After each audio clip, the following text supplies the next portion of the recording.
Accident করলাম দেখি রাব্বিরে phone দিয়া 500 টাকা লইতে রে।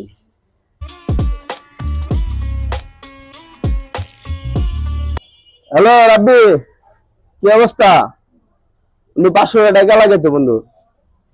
হ্যাঁ অ্যাক্সিডেন্ট করছি। আরে এত রাইতে কেউ না, হাত কাটতে গেছে পুরা, হাতের অবস্থা খুব খারাপ। 500 টাকা দাও তো আমার বিকাশে।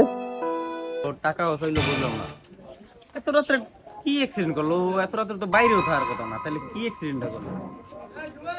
আচ্ছা দেখি আগে বিকাশে টাকা আছে না, আসলে বুঝতেছি না যে মানুষ অ্যাক্সিডেন্ট করছে না আবার মোবাইলে টাকা ঢুকাইয়া টপকাইবে, আমি তো কিছু বুঝতেছি না। রাব্বি তো টাকা পাঠাইতেছে না, দেখি কি করা যায়। আরিফ ভাইয়ের একটা ফোন দিই। হ্যালো আরিফ ভাই। এখন যে টাকা চাইছো, টাকা দিয়ে কি করবো? টোকাই ব্যাপারটা তো বুঝতে পারছি।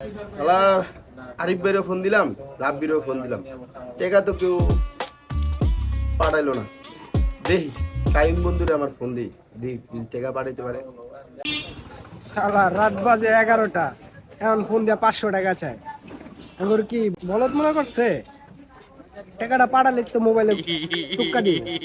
বন্ধু বান্ধব মানে আমার চিনা লাগছে রে, এত রাই তো করে কট দিতে চাইলাম, পারলাম না। শালার অ্যাক্টিং করলাম এত সুন্দর করে, টুক্কা ময়ে রাইতের বেলা অগরে কোনোভাবে কট দেওয়া যাইতেছে না।